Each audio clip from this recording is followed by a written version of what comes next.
So hello and welcome back everybody. As usual हम पढ़ रहे थे क्या, एटॉमिक स्ट्रक्चर।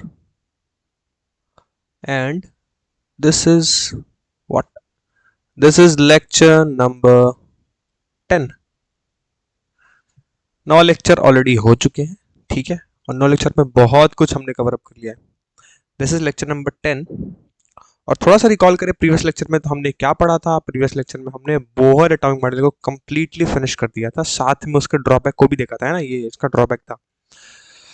और इससे भी पहले मैंने आपको कल मस्त तरीके से रेडबर्ग फार्मूला वगैरह बताया, लाइमैन बार्मर सीरीज कैसे निकालते हैं, first line, shortest line, maximum wavelength, minimum wavelength, है ना।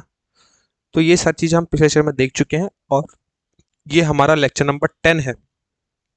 This is lecture number 10 atomic structure का। ठीक है, अब बची हुई जो चीज़ें हैं वो हम आज के लेक्चर में देखेंगे। देखते हैं होपफुली कि कब तक चलता है। अगर आज ही खत्म हो जाए तो आज ही बहुत अच्छी बात है। मुझे लगता भी है कि आज चैप्टर फिनिश हो जाएगा। अगर थोड़ा बहुत बचता है तो कल वाले सेशन में उसको डाल देंगे, ठीक है। बट होपफुली आज खत्म हो जाना चाहिए। वेल, टाइम के साथ साथ देखते हैं कि हम कितने जल्दी कितने अच्छे से इन चीज़ों को समझ के और खत्म करते हैं, निपटाते हैं इस चैप्टर को अप टू द मैक्स। हमने पूरा कंप्लीट इस चैप्टर को पढ़ा है, ठीक है। जो लोग लेक्चर नंबर 1 से छोड़ो, जो लोग मूल कॉन्सेप्ट से मेरे साथ जुड़ा था वो अभी तक आते आते इतना तो सीख गया होगा कि हम एकदम कंप्लीट कॉन्सेप्ट डिटेल में पढ़ते हैं, है ना जी। तो दिस लेक्चर नंबर 10 और हम जल्दी से रिज्यूम करते हैं, फटाफट से देखते हैं कि इंगेजमेंट है कि नहीं क्लास में। यस, 8 बच्चे। क्वेश्चंस आएंगे, चिंता मत करो। मैंने बोला है ना, एक सेशन क्वेश्चन वाला होगा। तो अगर ये चैप्टर आज खत्म होता है तो कल का सेशन क्वेश्चन वाला होगा। अगर परसों खत्म होता है तो उसके अगले दिन वाला सेशन क्वेश्चन वाला होगा, ठीक है।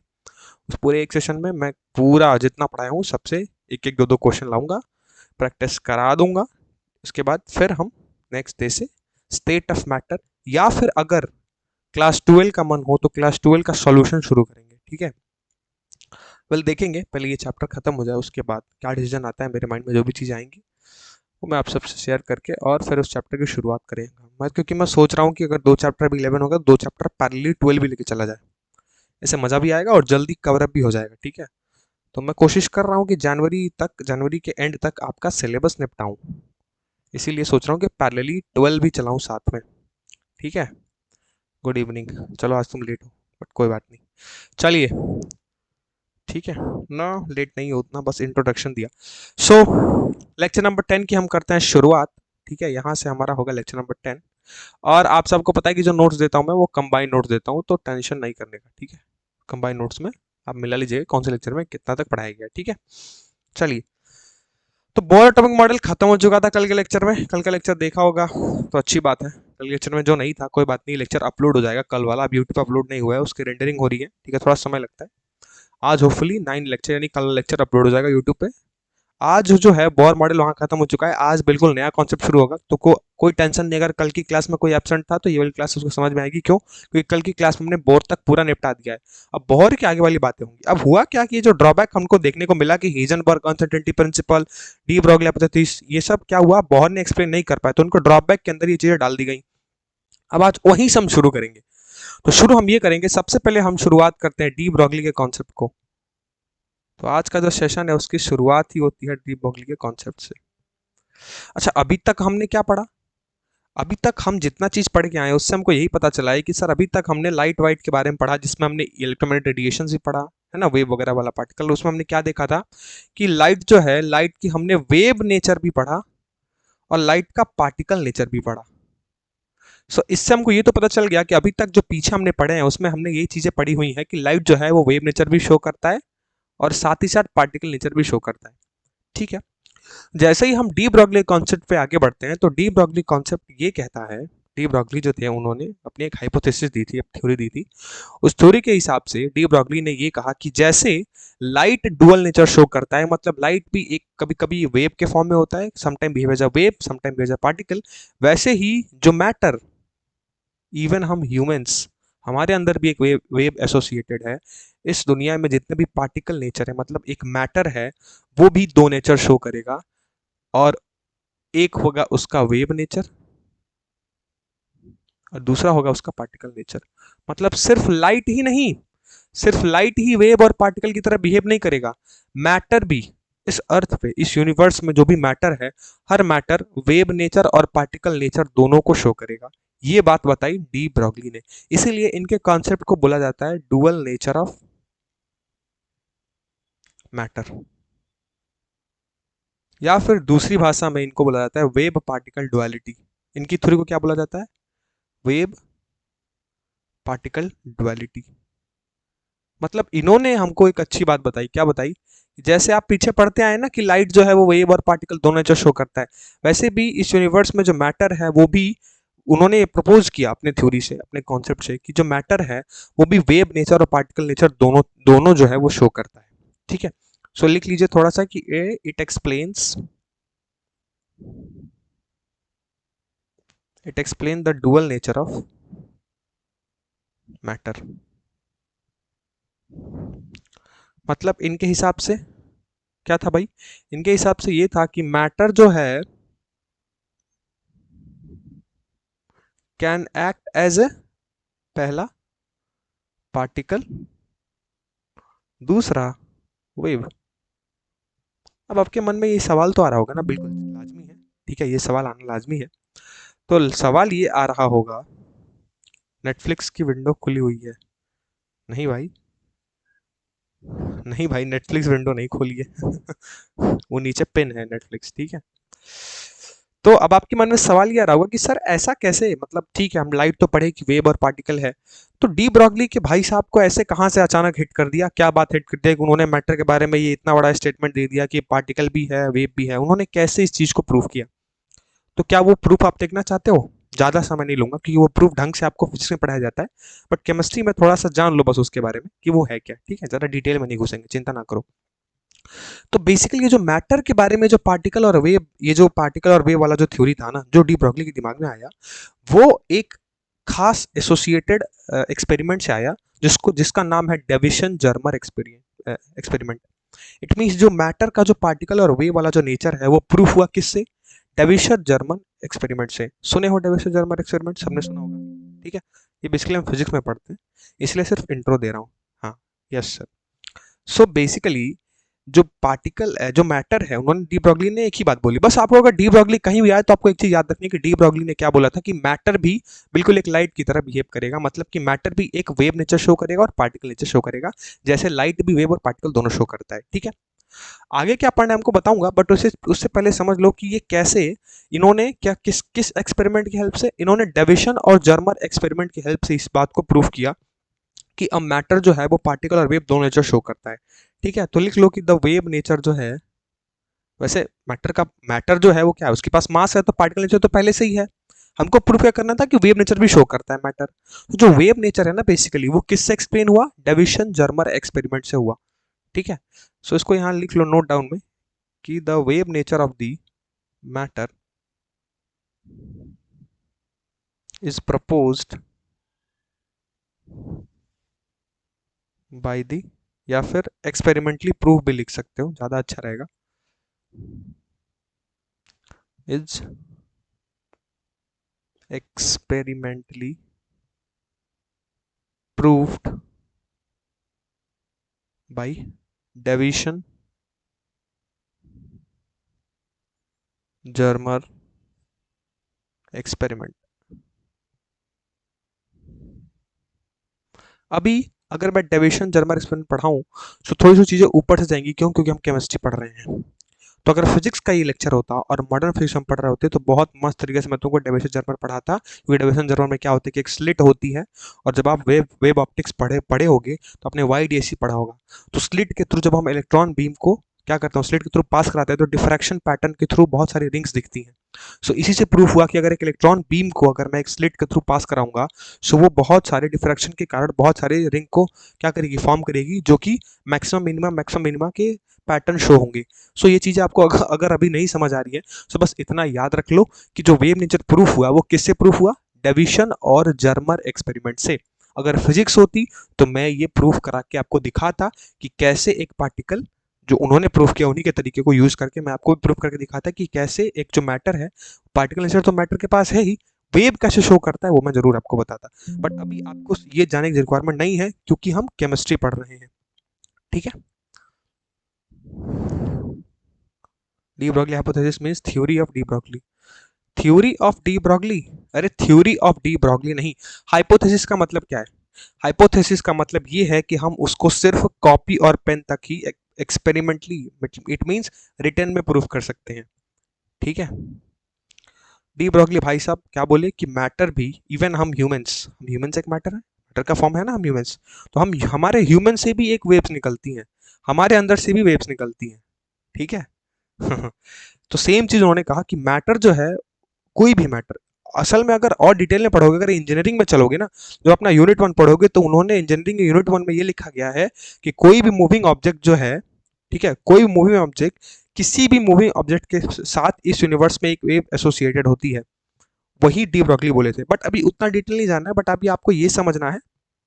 ठीक है, particle travel by speed of light convert into wave. कुछ हद तक ये स्टेटमेंट सही है बट इनअप्रोप्रिएट है। ठीक है, इसको डिटेल में पढ़ोगे अपनी इंजीनियरिंग में, चिंता ना करो, जब क्वांटम मैकेनिक्स पढ़ोगे। ठीक है, तो इतनी चीजें समझ लो अभी, बस ये समझना है आपको कि मैटर जो है, डी ब्रॉगली भाई साहब ने एक ही बात बताई हमको, डुअल नेचर ऑफ मैटर। तो मैटर अगर पार्टिकल नेचर, क्योंकि मैटर मैटर के पास मास है तो पार्टिकल नेचर तो उसके पास है, लेकिन मैटर वेव नेचर भी शो करता है, मतलब हर पार्टिकल के साथ एक वेव भी एसोसिएटेड होती है। केमिस्ट्री है इसलिए इतना डिटेल नहीं समझना है, बस समझ लेना ये है कि मैटर के दो नेचर हैं। और ये प्रूफ कैसे हुआ? ये प्रूफ हुआ डेविशन जर्मर एक्सपेरिमेंट के थ्रू। ठीक है, बस अभी ये याद रख लो। अब सवाल ये है ना कि डी ब्रॉगली हाइपोथेसिस फिर पढ़ते क्यों है बस इन्हीं चीजों के लिए? ऐसा नहीं है। डी ब्रॉगली ने क्या किया कि अपनी जो थ्योरी थी, मतलब अपनी जो हाइपोथेसिस थी, उसके हेल्प से क्या किया उन्होंने, जो वेवलेंथ एसोसिएटेड है, देखो अच्छा ये बताओ, मैटर जो है, अभी मैंने तुमसे क्या बोला डी ब्रॉगली के हिसाब से, कि मैटर जो है वो क्या करता है, वेव नेचर भी शो करता है और पार्टिकल नेचर भी शो करता है। बिल्कुल, अभी तो ये सब जान गए, सबको मैंने ये बात बता दी। ठीक है, कि वेव नेचर भी शो करेगा और पार्टिकल नेचर भी शो करेगा। अब ये बताओ, वेव नेचर से जुड़ी हुई प्रॉपर्टी कौन सी होती है? अरे यार, वेव से जुड़ी हुई प्रॉपर्टी क्या है? उसकी वेवलेंथ। सबने पढ़ा है वेव, अरे वेव की तो प्रॉपर्टी होती है वेवलेंथ। और अगर मैं पार्टिकल से जुड़ी हुई कोई प्रॉपर्टी की बात करूं, सो क्या मोमेंटम होता है? क्योंकि पार्टिकल के अंदर मास होता है, और जिसके पास मास है उसके पास क्या होगा? मोमेंटम होगा। इट मीन इसको एम भी लिख दिया जाए।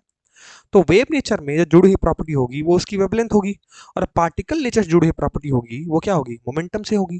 क्यों? क्योंकि मैटर जो है वो वेव और पार्टिकल दोनों की तरह बिहेव करता है। ये किसने बताया? डी ब्रॉगली ने। यानी अगर मैटर का मैं वेव फॉर्म देखूं, वेव वाला फॉर्म देखूं, तो उसमें मैं वेवलेंथ को कंसीडर करूंगा, और अगर मैटर का पार्टिकल वाला फॉर्म देखूं तो मैं उसमें उस मैटर की मोमेंटम, यानी उस बॉडी की मोमेंटम के बारे में कंसीडर करूंगा। है कि नहीं? तो पार्टिकल से डिफाइन हुआ मोमेंटम, और वेव से डिफाइन हुआ वेवलेंथ। अब डी ब्रॉगली ने क्या किया ना कि अपनी इसी थ्योरी में, अपनी इसी हाइपोथेसिस में, इसी वेवलेंथ और मोमेंटम के बीच एक रिलेशन स्टेब्लिश किया। सो यहाँ उस पॉइंट में लिख डालिए, और वो रिलेशन क्या था मैं आपको बताऊंगा। लिखिए कि डी ब्रॉगली स्टेटमेंट, उन्होंने जो अपना स्टेटमेंट दिया, या फिर इसको ऐसे लिख लो, de Broglie establish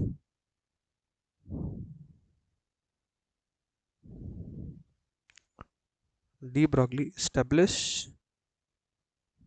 a relation between the wavelength and the momentum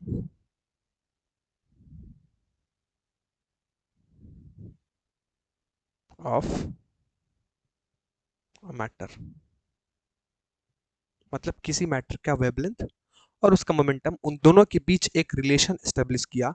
और वो रिलेशन ये था डी ब्रॉगली के हिसाब से कि जो भी वेवलेंथ होगी उस बॉडी से या फिर उस मैटर से, वो इनवर्सली प्रोपोर्शनल होगी उसके मोमेंटम के। यही रिलेशन है, इसी को बोलते हैं डी ब्रॉगली हाइपोथेसिस। इसको क्या बोलते हैं?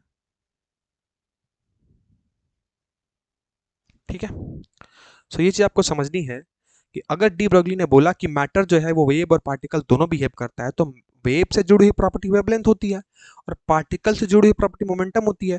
सो बेसिकली डी ब्रॉगली का जो कॉन्सेप्ट था, उस कॉन्सेप्ट में क्या था कि उन्होंने वेवलेंथ और मोमेंटम, यानी वेव और पार्टिकल दोनों में क्या रिलेशन है उसको भी स्टेब्लिश किया, और वो रिलेशन था इनवर्स रिलेशन, जो था lambda is inversely proportional to h by p. और अगर मैं कांस्टेंट को हटाऊं तो यहाँ वही प्लैंक कांस्टेंट h मल्टीप्लिकेशन में आ जाता है। So this will be written as lambda equals to h by p, जहाँ h है प्लैंक्स कांस्टेंट। हमने पीछे पढ़ा है भाई, बिल्कुल पढ़ा है। सो ये है, आप फाइनल रिलेशन याद रख सकते हैं। या फिर अगर इसी को दूसरे टर्म में लिख दिया जाए, so lambda equals to h, अच्छा p क्या होता है? p डिनोशन है मोमेंटम का, तो मोमेंटम को हम मास इनटू वेलोसिटी भी लिख सकते हैं। सो एक और तरीका या तो ये याद रख ले या ये याद रख ले, यही था तुम्हारा डी ब्रॉगली का relation between momentum and wavelength. मतलब उस मैटर से जुड़ी हुई वेवलेंथ और उसका मोमेंटम दोनों में क्या रिलेशन है, दोनों इनवर्सली रिलेटेड हैं। इसमें वेव की प्रॉपर्टी फ्रीक्वेंसी टाइम पीरियड भी हो सकती है। बिल्कुल हो सकती है यार, वेवलेंथ को फ्रीक्वेंसी के टर्म में लिख लो तो उल्टा हो जाएगा, बिल्कुल हो जाएगा, क्या दिक्कत है। मैंने वेव किसी प्रॉपर्टी वेवलेंथ, क्योंकि उनका फंडामेंटल जो थ्योरी था, फंडामेंटल कॉन्सेप्ट था, वो वेवलेंथ और मोमेंटम को रिलेट करता था, इसलिए मैंने वेव से जुड़ी हुई प्रॉपर्टी वेवलेंथ को उठा ली और पार्टिकल से जुड़ी हुई प्रॉपर्टी मोमेंटम को उठा ली। क्लियर। आप उसमें फ्रीक्वेंसी से फ्रीक्वेंसी में रिलेशन निकालिए तो भी निकल जाएगा, आप 1/λ करके निकालिए वेव नंबर तो भी निकल जाएगा, कोई दिक्कत नहीं है।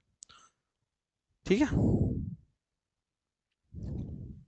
क्लियर सबको, सबको क्लियर हो गया। अगर कोई नए बच्चे आए हैं आज, क्या उनको क्लियर हो गया? वैसे लगता तो नहीं है कोई नए हैं, सब तो क्लास में ऑलमोस्ट डेली रहते ही हैं। सबको क्लियर है? चलिए, बहुत बढ़िया। ठीक है, ठीक है, ठीक है।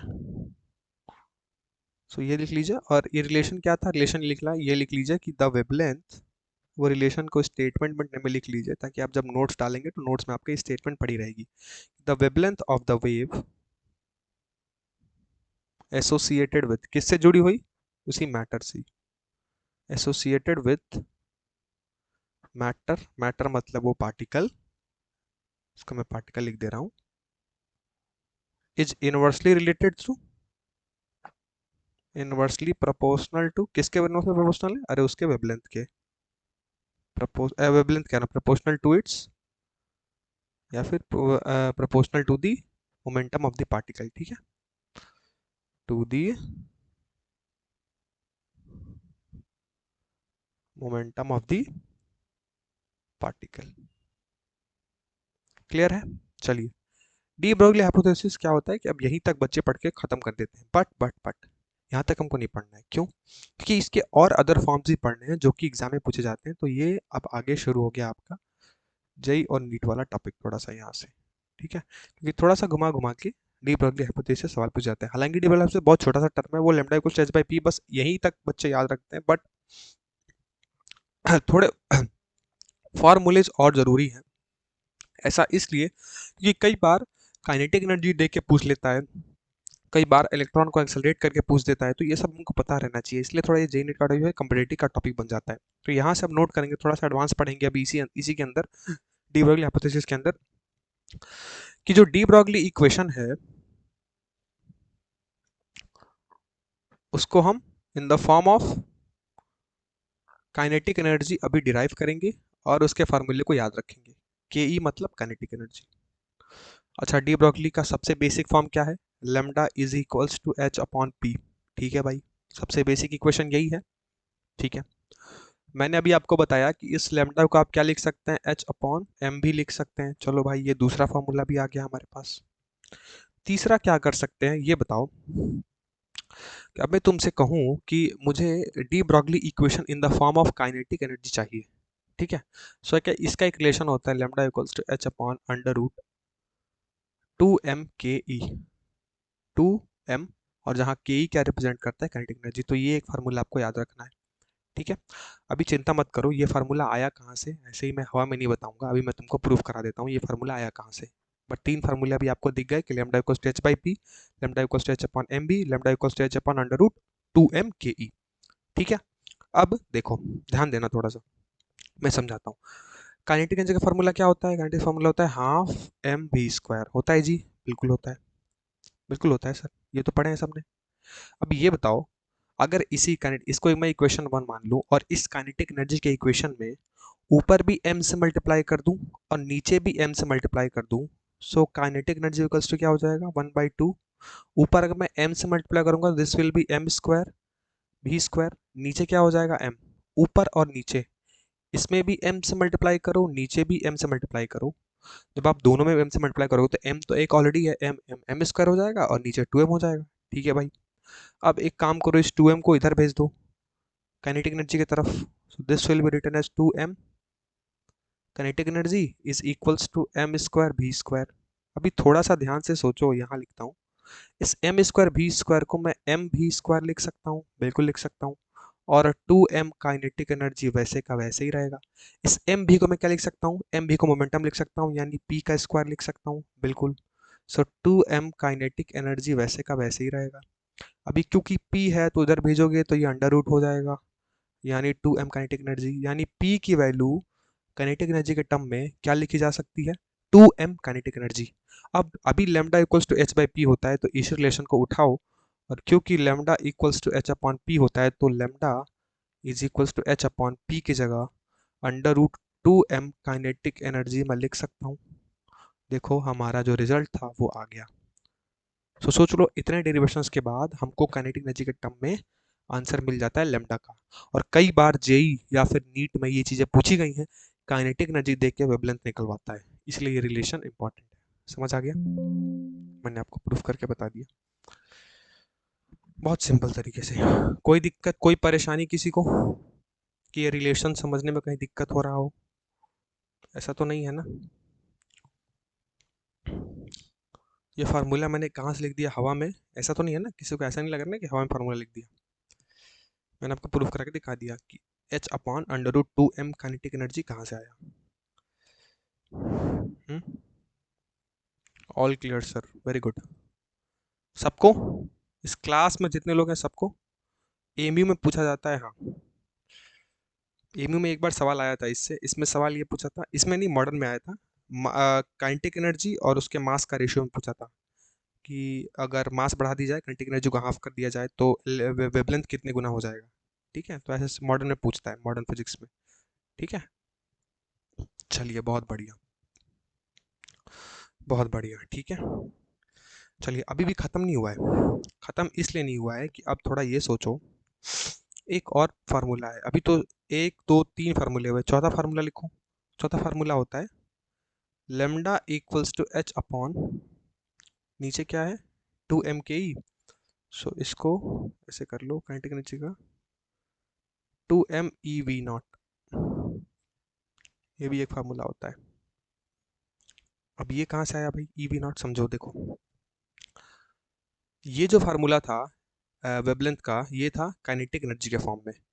अब खुद सोचो कि अगर मैं किसी भी चार्ज पार्टिकल को, मान लो लेट्स से मैंने एक इलेक्ट्रॉन को उठाया और उस इलेक्ट्रॉन को मैं क्या करना चाहता हूँ, एक्सेलरेट कराना चाहता हूँ। ठीक है, किसी भी चार्ज पार्टिकल, किसी भी एक इलेक्ट्रॉन को मैं एक्सेलरेट करना चाहता हूँ रेस्ट से। अगर कोई मास होता है, एक्सेलरेट कराना होता है तो मैं फोर्स लगा देता है कि नहीं। लेकिन मैंने क्या बोला कि मैंने एक चार्ज उठाया है, मतलब एक इलेक्ट्रॉन जो है वो पहले कहाँ है, रेस्ट में है, और मैं उसको चाहता हूँ कि मैं उसको एक्सेलरेट कराऊँ। अब ये बताओ, किसी भी चार्ज को या किसी भी इलेक्ट्रॉन को एक्सेलरेट कराने के लिए क्या जरूरी होता है, कुछ ना कुछ पोटेंशियल लगाना पड़ेगा। अगर मान लो मेरे यहाँ कोई रेस्ट मास रखा होता और इसको मुझे एक्सेलरेट कराना है तो मैं चुपचाप आराम से फोर्स लगा देता। तो क्योंकि क्लासिकल मैकेनिक्स या फिर हम जब मैकेनिक्स पढ़ते हैं, न्यूटन्स लॉ वाला, तो उसमें हमने पढ़ा है कि किसी भी मास को अगर कोई रेस्ट में है, सो अगर उसको एक्सेलरेट कराना है तो हम फोर्स लगा के एक्सेलरेट करा सकते हैं। लेकिन अगर मैं तुमसे कहूँ किसी इलेक्ट्रॉन को या चार्ज को एक्सेलरेट कराना है, तो तुम तो फोर्स नहीं लगा सकते ना। वहाँ क्या क्या लगेगा, वहाँ इलेक्ट्रिक फोर्स की जरूरत पड़ेगी। और इलेक्ट्रिक फोर्स कहाँ से आएगा, जब हम उसके अक्रॉस एक पोटेंशियल लगा देंगे। इट मीन्स किसी भी इलेक्ट्रॉन को या किसी भी चार्ज पार्टिकल को अगर एक्सेलरेट कराना होता है तो हमको क्या लगाना पड़ता है, पोटेंशियल लगाना पड़ता है। क्या लगाना पड़ता है, पोटेंशियल। अब खुद सोचो, अगर तुम कहीं पोटेंशियल लगाए हो और चार्ज अगर एक्सेलरेट कर रहा है, इट मीन्स वो जो पोटेंशियल था, उस पोटेंशियल ने कुछ ना कुछ वर्क डन किया होगा, बिल्कुल किया होगा। और ये चीज़ तुम पढ़े हो कि पोटेंशियल इक्वल्स टू क्या होता है, वर्क डन अपॉन चार्ज। सो अगर मैं वर्क डन निकालूँ तो वर्क डन क्या लिख सकता हूँ, वी। और क्योंकि चार्ज क्या है, एक इलेक्ट्रॉन है, सो वी इंटू ई लिख सकता हूँ।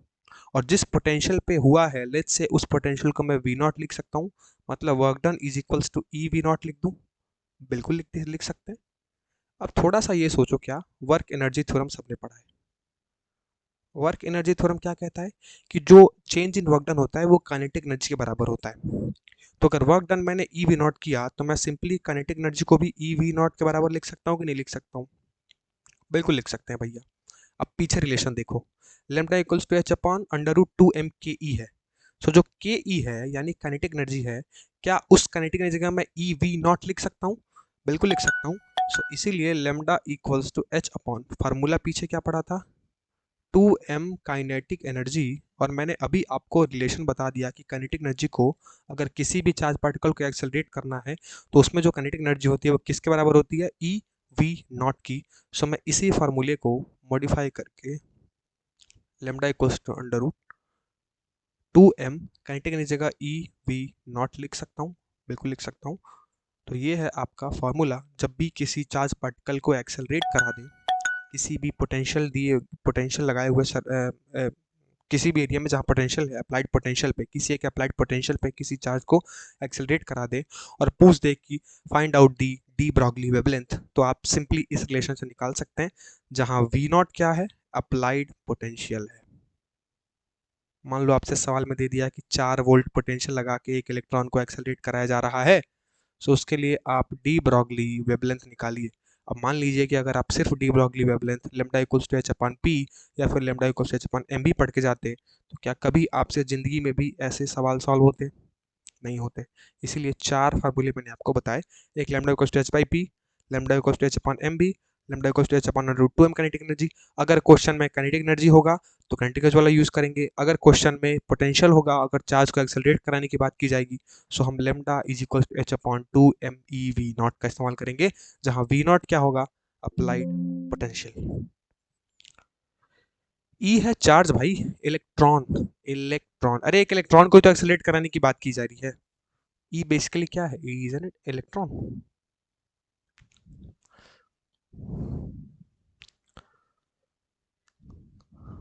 भैया पोटेंशियल एनर्जी के फॉर्म में कैसे लिख सकते हो?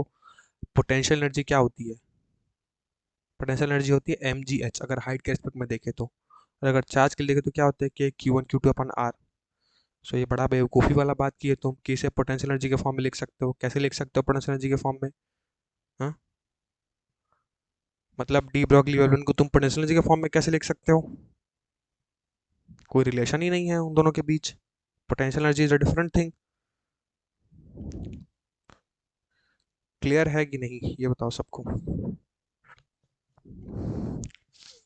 ये चीज़ क्लियर है कि नहीं ये बताओ?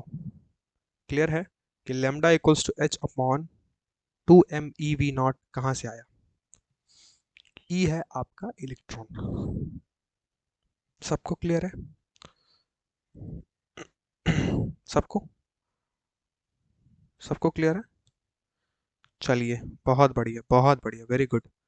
अभी भी खत्म नहीं हुआ है, एक और लास्ट फार्मूला, लास्ट बार पढ़ लो। डायरेक्ट फार्मूला है, चिंता ना करो। 2m के बी इंटू टी, ये एक क्लास याद कर लो, ठीक है? अभी ये 3m के बी इंटू टी होता है ये, हाँ ये सही है। अब देखो कैसे, अभी हमने पीछे पढ़ा कि लेमडा इक्वल्स टू एच अपन क्या होता है, under root 2m kinetic energy. और अगर अगर अगर थोड़ा सा भी ढंग से थर्मोडायनेमिक्स पढ़े हो, सो वहाँ तुमको ये चीज़ बताई जाती है कि जो काइनेटिक एनर्जी होती है वो क्या होती है, 3/2 के बी इंटू टी, जहाँ के बी होता है बोल्ट्जमैन कांस्टेंट। सो काइनेटिक एनर्जी और टेम्परेचर के बीच ये रिलेशन पढ़ा है, अगर ये नहीं पढ़ा है इट मीन्स थर्मोडायनेमिक्स है कमजोर, ठीक है? सो बस चुपचाप से काइनेटिक एनर्जी को यहाँ पुट कर दीजिए। सो लेमडा जो हो जाएगा वो upon h upon under root 2m। ये बताओ अगर मैं 3/2 के बी इंटू टी पुट करूंगा, सो 2 से 2 कट जाएगा। So final formula lambda is equals to h upon under root 3m के बी इंटू टी है, जहाँ टी होता है एब्सोल्यूट टेम्परेचर और के बी होता है बोल्ट्जमैन कांस्टेंट। पढ़ा है?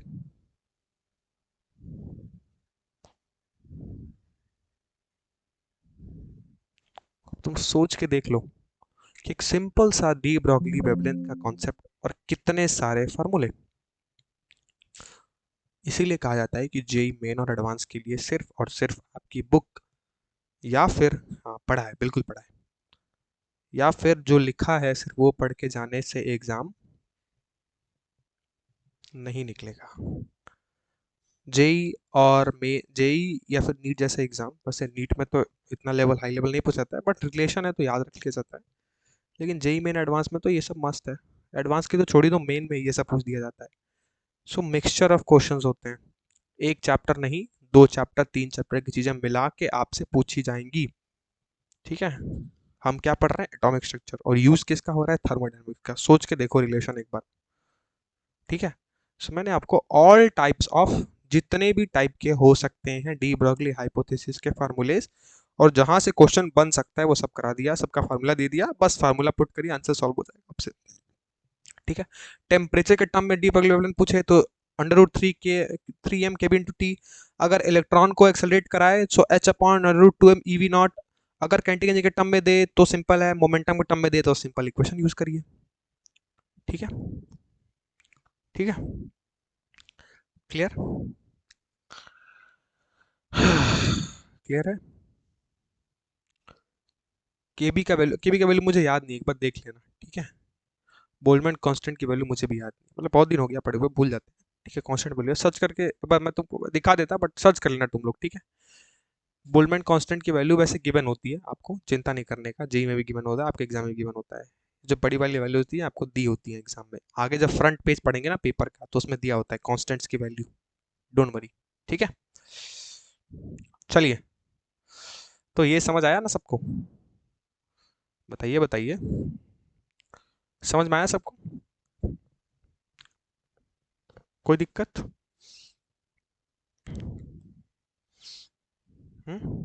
समझ आया, कोई दिक्कत? अच्छा, एक और चीज पढ़ोगे, खैर वो जे एडवांस के लिए, बट छोड़ दो उसको, रहने दो। एक और चीज होता है इसके अंदर डी ब्रॉगली में, ठीक है, हालांकि बहुत पहले साल पूछा जाता था। अरे नहीं, रुक जाओ भाई, चैप्टर एंड अभी कहाँ हुआ है भाई। एक और चीज पढ़ोगे, देखो वो बहुत पहले जे एडवांस से पूछा गया था। वो पूछा गया था तुम्हारा कि जो बोहर मॉडल है और जो तुम्हारा डी ब्रॉगली हाइपोथेसिस है वो एक दूसरे से कैसे रिलेटेड है, इंटर रिलेटेड है, जानना है? तो बोलो, बताएं डिटेल में। अच्छा, नहीं जानना है?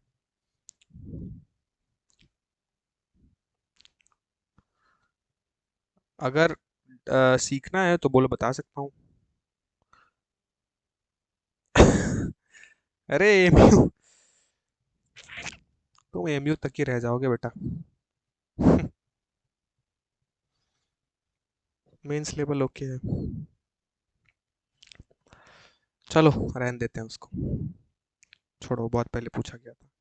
चलिए, तो डी ब्रॉगली जो है उसको यहीं तक छोड़ते हैं। ठीक है, डी ब्रॉगली में अब कुछ है नहीं उसमें, ठीक है, ठीक है उतना। अब डी ब्रॉगली के बाद जो कॉन्सेप्ट है, ये मैक्सिमम तो मैंने डी ब्रॉगली आपको बता दिया। अब डी ब्रॉगली के बाद एक और कॉन्सेप्ट आया। ठीक है, बोहर के बाद ये सब कॉन्सेप्ट इंट्रोड्यूस हुए। अब डी ब्रॉगली ने इस चीज को सॉल्व किया कि yes, matter can behave as a wave and as well as behave as a particle. ठीक है, उसके बाद हीजनबर्ग अनसर्टेनिटी प्रिंसिपल हमको पढ़ना होता है, जो एक टॉपिक है आपके केमिस्ट्री के अंदर, वो थोड़ा सा पढ़ लीजिए, आइए। ठीक है, तो हीजनबर्ग एक साइंटिस्ट थे। हीजनबर्ग अब ये सारी बातें तब की हो रही हैं जब ये प्रूफ हो चुका है कि मैटर जो है वो वेव और पार्टिकल दोनों है। ठीक है, हीजनबर्ग अनसर्टेनिटी प्रिंसिपल, अब थोड़ा सा समझिए,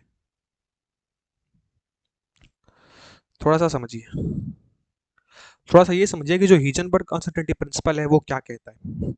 देखो, हीजनबर्ग अनसर्टेनिटी प्रिंसिपल जो है, उन्होंने एक बात बोली थी, जब ये चीजें प्रूव हो गई कि जो हमारा मैटर है वो पार्टिकल भी है और वेव भी है, दोनों नेचर को शो करता है। सो हीजनबर्ग ने एक बात ये बोली, इनका जो प्रिंसिपल है, इनके प्रिंसिपल के हिसाब से इन्होंने ये बोला कि किसी भी इलेक्ट्रॉन का, ठीक है, किसी भी इलेक्ट्रॉन का अगर मैं पोजीशन, ध्यान से सुनना, क्योंकि किसी भी इलेक्ट्रॉन का मैं पोजीशन और मोमेंटम, क्या बोला मैं, किसी भी इलेक्ट्रॉन का पोजीशन और मोमेंटम मैं दोनों एक साथ कभी भी कैलकुलेट करके नहीं बता सकता हूं। मतलब मैं ये नहीं बता सकता कि किसी ऑर्बिट में, अगर किसी शेल में अगर इलेक्ट्रॉन रिवॉल्व कर रहा है तो उसकी पोजीशन और मोमेंटम दोनों एक साथ क्या होगी, मैं ये कभी डिफाइन नहीं कर सकता हूं। अनसर्टेनिटी का मतलब समझ रहे हो, हीजनबर्ग का अनसर्टेनिटी प्रिंसिपल, अनसर्टेनिटी का मतलब होता है गलतियां, जो गलत है, जो अनसर्टेन है। अनसर्टेन का मतलब कि एक साथ साइमल्टेनियसली मैं किसी भी रिवॉल्विंग इलेक्ट्रॉन का पोजीशन और मोमेंटम नहीं बता सकता हूं। या तो एक टाइम पे मैं पोजीशन कैलकुलेट करूंगा, या तो एक टाइम पे मैं मोमेंटम कैलकुलेट करूंगा। अगर मैं उन दोनों को साथ में कैलकुलेट करने की कोशिश करता हूं सो मेरे से होंगी एरर्स, मेरे से होंगी गलतियां। मैं कभी भी एक साथ, इट इज इम्पॉसिबल, उन्होंने बोला it is impossible, it can not be determine, मतलब पोजीशन और मोमेंटम साइमल्टेनियसली एक साथ किसी भी इलेक्ट्रॉन का नहीं बताया जा सकता है। ऐसा इसलिए क्योंकि इलेक्ट्रॉन है एक वेव। तुमको नहीं पता है कि उसका फिक्स रेडियस कितना होगा, या फिर अगर मैं देखूं तो इलेक्ट्रॉन जो है एक वेव की तरह है, सो उसकी पाने की प्रोबेबिलिटी कहीं भी हो सकती है। तुम वेव्स को एक साथ नहीं डिटरमाइन कर सकते, ना ही उसका पोजीशन, ना ही उसका मोमेंटम। सो बस सिंपल सी छोटी सी बात उन्होंने बोली हीजनबर्ग अनसर्टेनिटी प्रिंसिपल में। अपने प्रिंसिपल में उन्होंने यही चीजें बताई कि पोजीशन और मोमेंटम किसी भी इलेक्ट्रॉन का एक साथ बताना ऑलमोस्ट ऑलमोस्ट इम्पॉसिबल है। और अगर आप दोनों को निकालने की कोशिश करेंगे तो आप मिनिमम मिनिमम से मिनिमम कितनी गलतियां करेंगे? एच अपॉन फोर पाई के बराबर या उससे ज्यादा ही गलतियां करेंगे। मतलब एच अपॉन फोर पाई एक वैल्यू है, कांस्टेंट वैल्यू है, समझ लो। एच अपॉन फोर पाई इतनी तो मिनिमम गलती होगी, इससे ज्यादा भी हो सकती है या इसके बराबर भी हो सकती है। और किन चीजों में निकालने में गलतियां? उसका पोजीशन और उसका मोमेंटम। तो उसके पोजीशन को हम रिप्रेजेंट करते हैं डेल्टा एक्स से, और उसके मोमेंटम को रिप्रेजेंट करते हैं डेल्टा पी से। और इन दोनों का जब हम प्रोडक्ट लेते हैं, मतलब अगर मैं पोजीशन और मोमेंटम दोनों डिटरमाइन करने की कोशिश करूंगा, सो मैं एच अपॉन फोर पाई से ज़्यादा या एच अपॉन फोर पाई के बराबर गलतियां करूंगा ही करूंगा, इतना एरर मुझसे होगा। और मैं कभी एक साथ दोनों का पोजीशन मोमेंटम डिटरमाइन नहीं कर सकता हूँ। सिंपल सी बात है, सिंपल सा स्टेटमेंट है, कोई रॉकेट साइंस नहीं है। और उसके पीछे का रीजन ये है क्योंकि अब ये चीज प्रूफ हो गई थी कि एक मैटर जो है, क्या है, मैटर के अंदर इलेक्ट्रॉन होते हैं। और मैटर क्या है? मैटर एक वेव और पार्टिकल दोनों नेचर है। तो हम एक साथ उसका वेव और पार्टिकल नेचर दोनों डिफाइन नहीं कर सकते हैं। इट मींस पोजीशन और मोमेंटम, या तो मोमेंटम डिफाइन होगा या फिर पोजीशन डिफाइन होगा। साइमल्टेनियसली एक साथ डिफाइन नहीं हो सकता है। अगर मैं डिफाइन करने की कोशिश करूंगा, it means delta x represent करता है पोजीशन को, डेल्टा पी रिप्रेजेंट करता है मोमेंटम को। मतलब उसका जो चेंज इन पोजीशन होगा और चेंज इन मोमेंटम होगा, उन दोनों का जब मैं प्रोडक्ट लूंगा, सो वो प्रोडक्ट हमेशा हमेशा एच अपॉन फोर के बराबर या एच अपॉन फोर पाई से ग्रेटर देन ही होगा। ये जानते हो क्या रिप्रेजेंट करता है? ये रिप्रेजेंट करता है error. Error in delta P, मतलब मोमेंटम में कितना एरर और पोजीशन में कितना एरर। ठीक है, बस सिंपल सी चीज है। ठीक है। Uncertainty, yes. गलत है क्या? स्पेलिंग गलत लिख दिया क्या? नहीं, ठीक तो है। अनसर्टेनिटी, ठीक है। अनसर्टेनिटी का मतलब यही है। तो अनसर्टेन है, अनसर्टेन का मतलब कि एक साथ मोमेंटम और पोजीशन डिफाइन नहीं किया जा सकता। ठीक है, ठीक है, सबको क्लियर है? अगर कुछ नहीं याद हो रहा है ना, तो सिंपल से एक स्टेटमेंट याद कर लो। क्या? Delta x delta p is always greater than और equals to h upon four pi. ठीक है। अरे समझ तो आ ही गया होगा, कितना सिंपल आसान से तो बताया यार, इसमें कोई रॉकेट साइंस तो है ही नहीं। ठीक है, अब तुम्हारे लिए ठीक है तो मैं क्या करूं, मैंने अपना मैक्सिमम दिया, तुमको समझ नहीं आया, दैट्स डिफरेंट थिंग। ठीक है, ध्यान से सुनोगे तो समझ में बिल्कुल आएगा, क्योंकि मैंने सब कुछ रिलेट करा दे पढ़ाया है ना। मैंने बताया है क्योंकि एक वेव है, और वेव का पोजीशन डिटरमाइन करना ऑलमोस्ट इम्पॉसिबल हो जाएगा हमारे लिए। हम एक फिक्स पोजीशन या फिक्स मोमेंटम नहीं डिफाइन कर सकते हैं एक साथ, इसलिए दोनों में अनसर्टेनिटी जरूर होगी। ठीक है, तो स्टेटमेंट के फॉर्म में लिख लिया जाए, आइए लिख लिया जाए। लिखिए, according to this principle, the momentum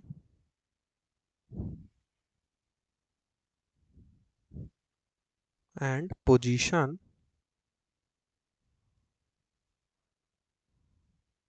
of a moving electron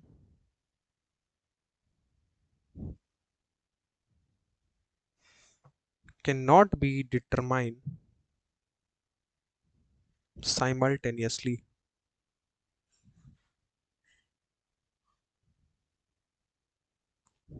ठीक है, ठीक है। If you try to measure, इसको ऐसे भी एक और नोट में लिख लो।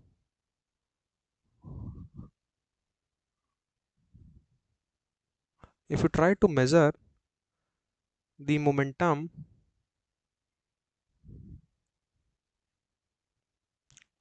accurately,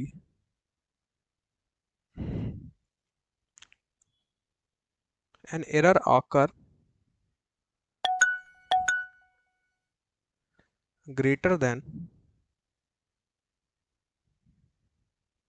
equal to h upon 4 pi. तो कहने का मतलब ये है कि जितना उसके पोजीशन में चेंज और उसके मोमेंटम का, मतलब चेंज इन पोजीशन और चेंज इन मोमेंटम का जो प्रोडक्ट होगा वो हमेशा ग्रेटर देन और इक्वल्स टू एच अपॉन 4 पाई के बराबर होगा, जहां change in product, change in position and change in momentum का प्रोडक्ट जो है वो रिप्रेजेंट क्या करता है, एरर कितना हुआ, ठीक है, नापते वक्त। क्लियर? क्लियर है? अगर क्लियर है तो बता दो। We not calculate position momentum same time. बस बस बस, we can not determine. Hypothesis theory है, लेकिन क्वांटम मैकेनिक्स जब तुम डेप्थ में जाओगे तो ये सारी चीज़ें तुमको यूज होती हैं, मतलब इनके एप्लीकेशंस यूज होते हैं तुम्हारे, जब क्वांटम मैकेनिक्स के एक्सपेरिमेंट्स आप करोगे वहाँ, जब आप रीडिंग्स वगैरह लोगे ना प्रैक्टिकली एप्लीकेशंस में, तो वहाँ इनकी अनसर्टेनिटी का यूज होता है, ठीक है। खैर अभी आपको वो पढ़ना नहीं है, वो जानना नहीं है, तो बस उनकी प्रिंसिपल क्या थी, उनकी अनसर्टेनिटी क्या थी, वो समझ लीजिए, ठीक है। जस्ट बिकॉज जो मैटर है वो एक वेव नेचर को शो करता है, इसलिए पोजीशन मोमेंटम एक साथ बताना ऑलमोस्ट ऑलमोस्ट इम्पॉसिबल है, ठीक है। ठीक है, तुम लोग जब क्लियर बोलते हो ना बड़ा मजा आता है, सब क्लियर बोलता है, अच्छा लगता है इसलिए कि क्लियर क्लियर तभी निकलता है जब समझ आता है, जब नहीं समझ आता है तो आराम से पूछते हो, ठीक है, तो बढ़िया लगता है ये, ठीक है। चलिए, समझ आया तो क्लियर जरूर लिख दिया करिए। चलिए ठीक है, तो ये था आपका डेल्टा एक्स और डेल्टा पी, ठीक। अच्छा ये बताओ पी को मैं क्या लिख सकता हूँ, ये बताओ पी को मैं क्या लिख सकता हूँ, मोमेंटम लिख सकता हूँ, p equals to m b लिख सकता हूँ। सो ये एक और तरीके से लिखा जा सकता है, तो delta x is equals to, ये आपके एम यू ट्रिपल ई में एटॉमिक स्ट्रक्चर में ही आया था, प्रीवियस ईयर में पूछा गया था कि which of the following relation is correct, which of the following question is correct about Heisenberg uncertainty principle, और वहाँ उसने यही रिलेशन लिखा है जो मैं अभी लिखवा रहा हूँ, उसने लिख दिया था। देखो मोमेंटम को मैं क्या लिख सकता हूँ, पी को मैं एम बी लिख सकता हूँ, m b is greater than h upon 4 pi. अब ये बताओ अगर मैं चेंज इन पोजीशन और चेंज इन वेलोसिटी का प्रोडक्ट लिखूं, सो क्या ये इक्वेशन मॉडिफाई होके 4 पाई एम हो जाएगा? क्यों? क्योंकि इस एम को नीचे भेज दीजिए। सो यही वो रिलेशन था जो आपके एम यू ट्रिपल ई में पूछा गया था एक बार, ठीक है। ये रिलेशन, ये रिलेशन पूछा गया था, तो उसमें ये रिलेशन लिखा था कि डेल्टा एक्स और डेल्टा बी का जो प्रोडक्ट है, तो यहाँ जरूरी नहीं, यहाँ पोजिशन आप मोमेंटम को आप मास इनटू वेलोसिटी से रिप्रेजेंट कर सकते हैं, और फिर आप चेंज इन पोजीशन और चेंज इन वेलोसिटी दोनों का प्रोडक्ट एच अपॉन 4 पाई एम के बराबर नोट कर सकते हैं। सो ये भी ट्रू है और ये भी ट्रू है, ठीक है। सो परेशान ना होने का, बस ये एक डिफरेंट तरीके से लिखने का एक एक्सप्रेशन है जिसमें हमने पी को रिप्लेस कर दिया एम बी से, ठीक है।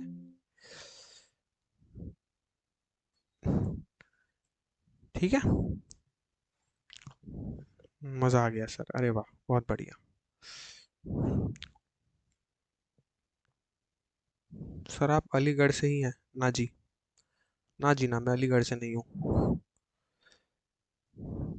अलीगढ़ से नहीं हूँ मैं, ठीक। चलिए, चलिए आगे बढ़ते हैं। अब आगे बढ़ते हैं और इसमें एक और चीज़ आपको जाननी होती है, ठीक है। ये भी थोड़ा सा कम्पिटिटिव जेई वही लेवल का है, तो ये भी नोट ही कर लीजिए, पढ़ा रहा हूँ तो, ठीक है। इसमें एक रिलेशन एस्टेब्लिश कराया था, ठीक है, डायरेक्ट रिलेशन ये जेई में एक बार पूछा भी था। सो अब हम रिलेशन देखेंगे आपकी डेल्टा एक्स एंड लेमडा के बीच, वेवलेंथ के बीच। सो एक रिलेशन होता है जो होता है डेल्टा एक्स और वेवलेंथ डेल्टा लेमडा के बीच। थोड़ा ध्यान से समझिए, हमने हीजनबर्ग अनसर्टेनिटी प्रिंसिपल पढ़ा, तो उस हीजनबर्ग अनसर्टेनिटी प्रिंसिपल जो है, उस प्रिंसिपल के हिसाब से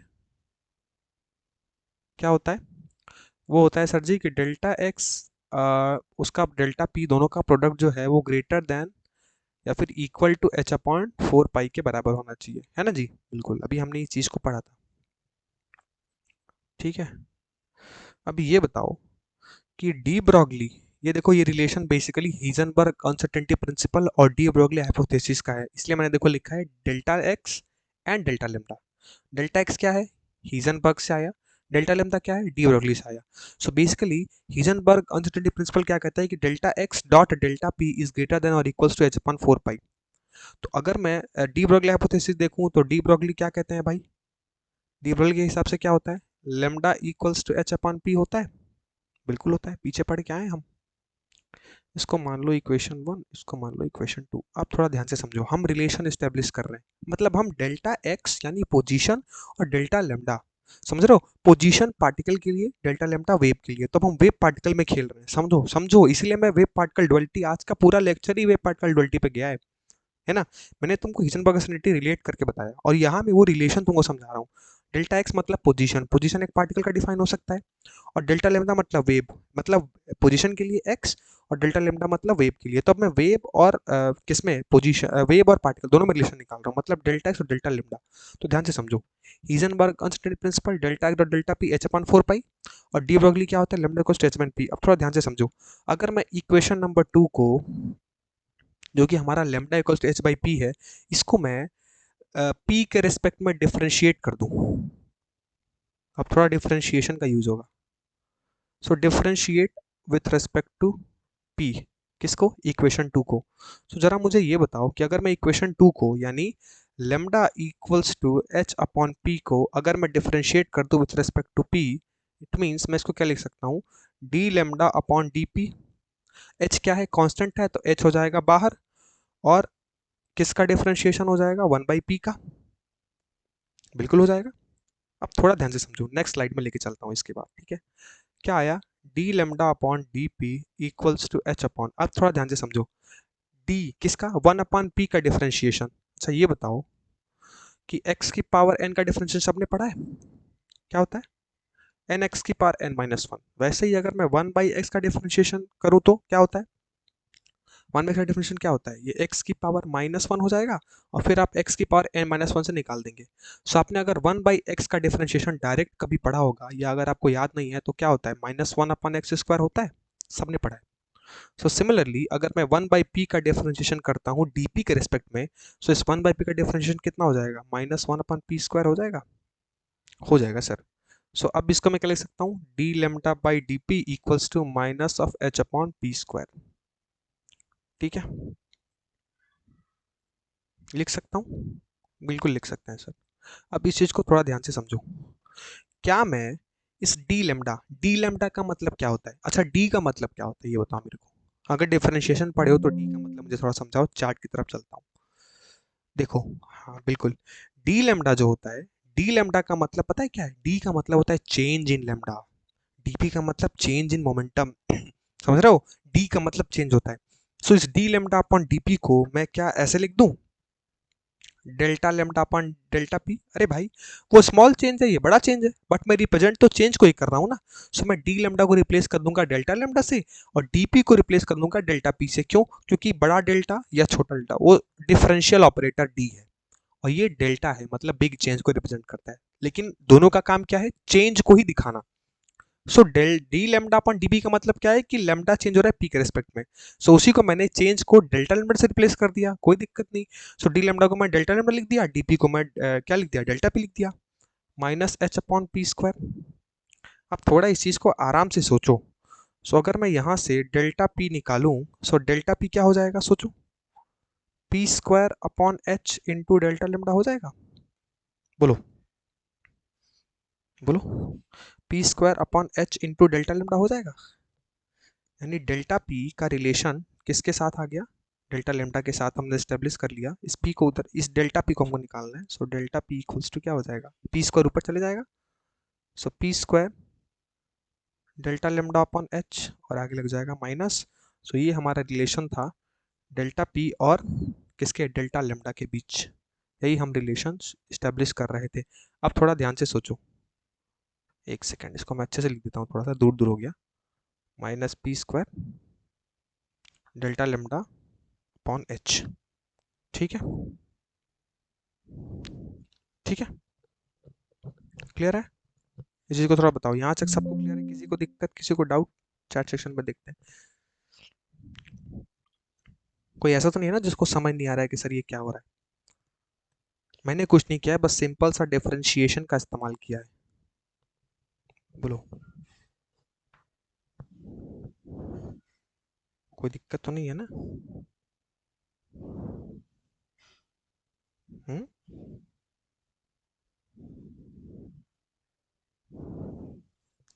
सो ये बेसिकली आप एक रिलेशन याद रख सकते हैं किससे किसके बीच, डेल्टा पी और डेल्टा लेम्डा के बीच। एक सिंपल सा एक्सप्रेशन है, इस एक्सप्रेशन को आप याद रख सकते हैं। ठीक है, ठीक है, कोई दिक्कत, कोई परेशानी? अब मुझे लगता नहीं है कि कोई दिक्कत, कोई परेशानी आपको होगी। बस सिंपली देखो, मैंने डी लेम्डा और डी पी यहाँ से मैंने क्या किया है, सिंपली डिफरेंशिएट किया है। बस डिफरेंशिएट करके वन अपान पी। अब देखो, जैसे पीछे किसी ने बताया कि जैसे वन अपान एक्स का डिफरेंशिएशन हम करते थे minus one upon x square. इस टॉपिक से क्वेश्चंस कैसे आते हैं एमयू में? इस टॉपिक से एमयू में सिंपल क्वेश्चन ही पूछे जाएंगे यार, मुझे जहाँ तक जनरली लगता है। जो कि पूछा जाएगा तुमसे कि बेसिक बताओ कि अगर वेवलेंथ दे दिया तो उसका सॉरी मोमेंटम दे दिया तो उसका वेवलेंथ पूछ लेगा, या फिर वो जैसे मैं काइनेटिक एनर्जी वाला अगर सवाल आ जाता है। तो इस टॉपिक से सॉरी मेजर क्वेश्चंस आपको मॉडर्न फिजिक्स में ही देखने को मिलेंगे। इस टॉपिक से मेजर क्वेश्चंस आपको मॉडर्न फिजिक्स में ही देखने को मिलेंगे। ठीक है,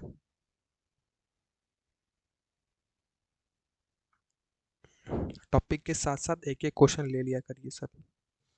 ये चैप्टर इतना बड़ा है ना, अगर टॉपिक के साथ मैं क्वेश्चन उठाऊं तो 10 15 18 लेक्चर में खत्म होगा ये चैप्टर। सो इससे अच्छा है कि पहले कॉन्सेप्ट सीख लो सारे अच्छे से ढंग से, उसको एक सेशन लेंगे, उसमें अप्लाई करना सिखा देंगे। जो जो फार्मूला जहाँ जहाँ पढ़ाए हैं उससे रिलेटेड क्वेश्चंस, कैसे क्वेश्चंस पूछे जाते हैं, जो जो मैंने तुमको फार्मूले बताए हैं। ठीक है, सो हमने आज के लिए ये सारी चीज़ें पढ़ ली। ठीक है, हालांकि आज नहीं हो पाया ख़त्म ये, बट कोई बात नहीं। चलो, एक लास्ट टॉपिक हमारा बचा है जिसमें हम क्वांटम नंबर्स पढ़ेंगे। ठीक है, अब उस क्वांटम नंबर्स को हम और अच्छे से और डिटेल में कल जो है, हाँ हाँ मैं बोला था कि एक लेक्चर जो है जिसमें मैं आपको क्वेश्चंस करा दूंगा, इंक्लूडेड पीवाईक्यू।